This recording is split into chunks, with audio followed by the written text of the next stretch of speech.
What is going on, everybody? Welcome back to the channel. Aftersound here, bringing you Splinterlands content daily.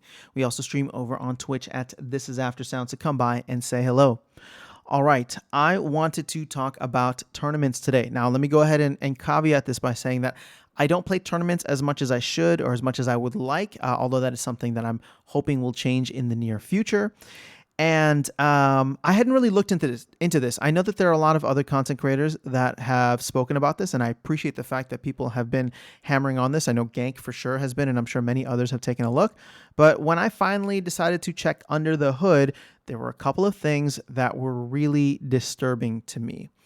And I thought it would just be good to call it out because, like others, if anybody else is like me, and I'm sure many others were just kind of like tangentially hearing about tournaments, when you actually see what's going on, this to me is a real problem, right? Now, again, I don't make the rules. The team does. So, it's at the end of the day, they're the only ones that can fix this. This is just how do we put it?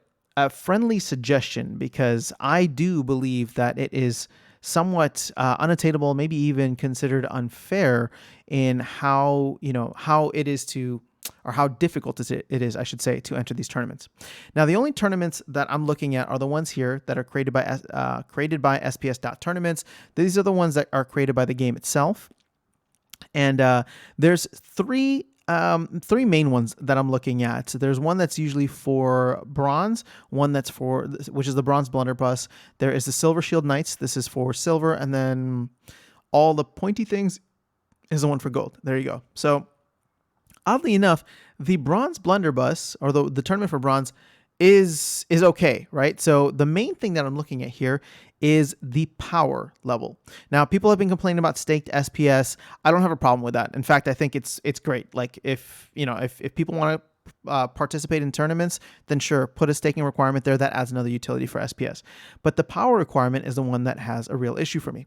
So in bronze, in order to be at bronze 1, which is the highest bronze, you need to be at 5K power, right? And then 5K to 14,999 power is all of bronze 1 before you get to silver. So the 7,200 power here, that makes sense because this falls within the bronze 1 range. But let's look at the other two now. So in silver, this is one that I thought was outrageous. So here we go. So silver, in order to play this tournament, you need to have the staked SPS. That's fine. But you also need to have 100, we'll just call this 115,000 power. Now, let's go check out the leagues. And in order to play in certain leagues for silver, let me go to silver. In silver 3, you need 15K power. In silver 2, you need 40K power. And in silver 1, you need 70K power. So in gold 3 is when you need over 100K, and that is the requirement to play in a silver tournament. So the thing is that to me is like really tough because as it is, people are struggling to get enough power to be in certain, to stay in certain leagues. And now you have to like rent even more power just to play in a tournament that is dedicated towards your league. Last one I'll show you here is the all the pointy things. This is the gold one. So gold, 327 power. And we'll go here. You can see what are the requirements for gold. The highest requirement for gold 1 is 200K power. In fact, 327K power is not even diamond 3, it's diamond 2. So here's the thing. I understand, and I'm actually in agreement in some cases that the team wants to create these elements, or not elements, but I don't even want to call them barriers, but just like requirements, right? There we go. They want to create these requirements so that the economy will be used and people will need to either buy or rent power in order to play at these higher level tournaments. That's great. I actually love that. As an asset holder in the game that rents out cards, and I'm sure I'm not the only one on this channel, that's awesome. I want there to be heavy demand for the cards so that rental prices go up. I earn more, I make more, I can do more. There's more utility with my cards. Like I'm all for that. The thing is, if you're going to have one power requirement for the league and a different power requirement for the tournaments, that's something that just seems off about that, right? So to play in a gold level tournament, right? Like let's say I acquire 200,000 power so that I can play in gold. Now you're telling me that in order to play in the official gold tournament, I need to have Diamond 2 power. I don't know. That to me rubs me the wrong way. And this is as a gold player, right? So like I don't know if you saw the videos a couple weeks ago, but I had talked about taking my cards off of the rental market because I wanted to play specifically in that gold tournament. And I took my cards off of the market without checking the power requirement. And as soon as I had all my cards back, I was like, hey, why can't I enter this tournament? I have enough power for gold, but I don't have enough power for the tournament, which is like Diamond 2 power.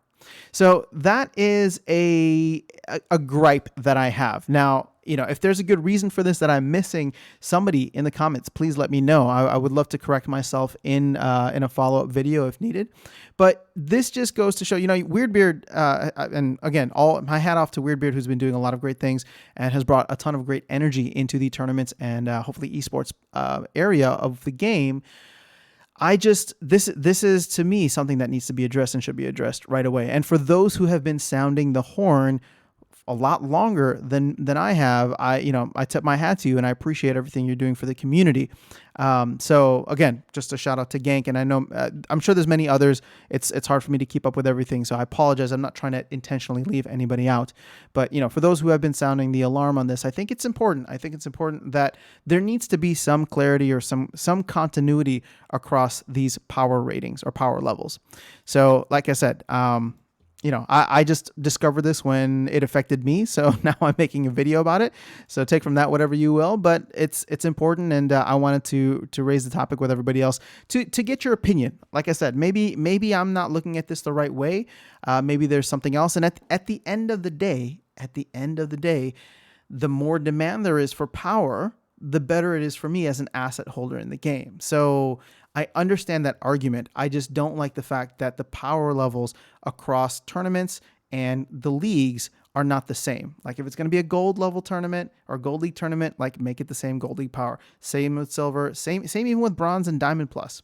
So that's all I have in this video today. Just wanted to call some attention to it. Hopefully we can get a healthy conversation around this and provide some constructive criticism and actually, again, I'm more than happy to be proven wrong. So if somebody has the right information, please let me know, and I'm happy to follow up on this video. But that's all I have for you guys. Have an amazing rest of your day. Let's chat more about tournaments in the comment section below. I will catch you all in the next video, and I will see you around the game. Take care.